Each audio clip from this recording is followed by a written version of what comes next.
हर पल हर लम्हा मैं कैसे सहता हूँ। ভালোবাসা ভালোবাসা শুধুই তাকে ভালোবাসা ভালোবেসে বেঁধে রাখে। আসসালামু আলাইকুম, হ্যালো ভিউয়ার্স, কেমন আছেন আপনারা? আশা করছি ভালোই আছেন। আলহামদুলিল্লাহ আমি অনেক ভালো আছি। তো এখানে দেখতেই পাচ্ছেন আমি একটা বলে ময়দা নিয়েছি। ময়দাগুলোকে এখন ভালো মতো কাই করে নিতে হবে। এখানে 1 প্যাকেট দুধ, পরিমাণ মতো লবণ, পরিমাণ মতন ইস্ট আর পরিমাণ মতন চিনি ব্যবহার করেছি, আর একটু সামান্য সয়াবিন তেল আর গরম পানি দিয়ে এটাকে কাই করতে হবে। এতটাও গরম পানি না যাতে হাতে সয় এরকমভাবে। তো এই তো আমি এখানে মুরগিগুলো আগে থেকেই কেটে ম্যারিনেট করে রেখেছিলাম, ফ্রিজে রেখেছিলাম। তো এখানে আমি ঘরোয়া মশলাই ব্যবহার করেছি, দোকান থেকে কোনো মশলা কিনে আনিনি। তো আমি এই মশলাটা একদিন আপনাদের সাথে অবশ্যই শেয়ার করব। তো এটা হচ্ছে আমি এখন ভেজে নিচ্ছি। আপনারা দোকান থেকে আমরা কি বলে এটাকে, গ্রিল, তারপর হচ্ছে চিকেন চাপ, এগুলো আমরা দোকান থেকে কিনে নিয়ে না এনে এভাবে বাসায় অবশ্যই রান্না করে ট্রাই করতে পারেন। দোকান থেকে তো 700-800 টাকা চলে যায় একটা গ্রিল নিয়ে আসতে। তো এখানে দেখা যাচ্ছে যে অনেক সময় হয়ও না। তো এই রেসিপিটা অবশ্যই শেয়ার করবেন।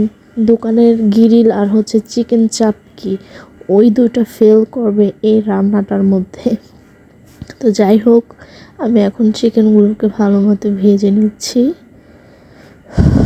আসলে আমার শরীরটা একটু ভালো না, সেজন্য আমার ভয়েস দিতে খুবই কষ্ট হচ্ছে। তো অন্যদিকে আম্মু আমাকে একটু হেল্প করতেছিল, রানরুটি বানাবো। তো রানরুটিগুলো আমাকে একটু বানিয়ে দিচ্ছিল, আমি শুধু একটু ভেজে নেব। আর চিকেনগুলোই তো দেখতেই পারছো খুব সুন্দর করে ভেজে নিচ্ছি। ভালো মতো ভেজে নিতে হবে যাতে কোনো দিক দিয়ে কাঁচা না থাকে বা কোনো দিক দিয়ে ভাজা কম না হয়। আর সত্যি কথা বলতে, ভালোবেসে যদি কোনো কিছু আমরা বানাই তাহলে সেই খাবারটা অবশ্যই মজা হবে, মানুষ দেখতেও খুব সুন্দর হবে, আর সবাই দেখলে খুশি হবে। ভাইয়ারা, বাচ্চারা, শ্বশুর শাশুড়ি থাকলে, ভাই বোন থাকলে অবশ্যই ওনাদেরকে এই রেসিপিটা বানিয়ে খাওয়াবেন। সবাই দেখবেন এতটাই খুশি হবে আর এতটাই ভালোবাসবে আপনাকে, মানে একদিন অবশ্যই ট্রাই করবেন এই রান্নাটা। তো এই তো আমি আজকে রানরুটি বানাচ্ছি পাতিলের তলাতে। তো এই তো রুটি একটু ছিঁড়ে গেছে, তো যাই হোক এটা কোনো ব্যাপার না। এখন যে কড়াইতে আমি চিকেনগুলো ভেজে নিয়েছি সেই কড়াইতে আমি আগে থেকে পেঁয়াজ কুচি কেটে রেখেছি, এগুলো ভেজে নিয়েছি। তো টমেটো কুচিও এখানে দিয়ে নিয়েছি, এগুলোকে ভালো মতো ভেজে নিতে হবে। পরিমাণ মতন একটু পানি দিয়ে নিয়েছি। এখন সামান্য একটু আদা রসুন দিব, যেহেতু চিকেনের মধ্যে আগে থেকে বেশি বেশি মশলা দিয়েছি। তো এখানে একটু হলুদের গুঁড়ো, মরিচের গুঁড়ো, ধনিয়া গুঁড়ো, একটু জিরা গুঁড়ো আর একটু লবণ আর একটা তেজপাতা দিয়েছি। তো এগুলো ভালো মতো কষিয়ে নিতে হবে। আর আজকের মূল রেসিপি হচ্ছে আচার।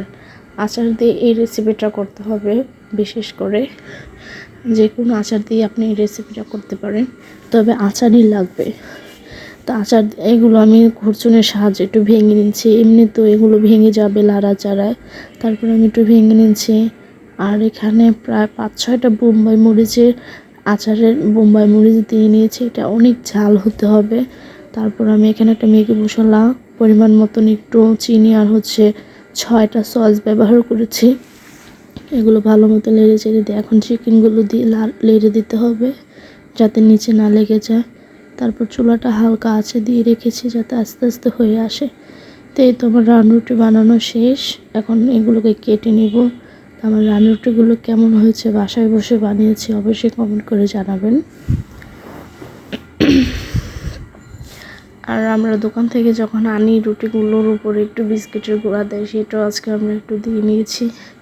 আর এই রেসিপিটা আসলে আমরা বাসায় অনেকবারই ট্রাই করেছি, সবাই খুব পছন্দ করে আমার বাসার, তাই আজকে আপনাদের সাথে শেয়ার করলাম। তো এই তো আমি বাটিতে ঢেলে নিয়েছি, এখন সবাইকে পরিবেশন করার পালা।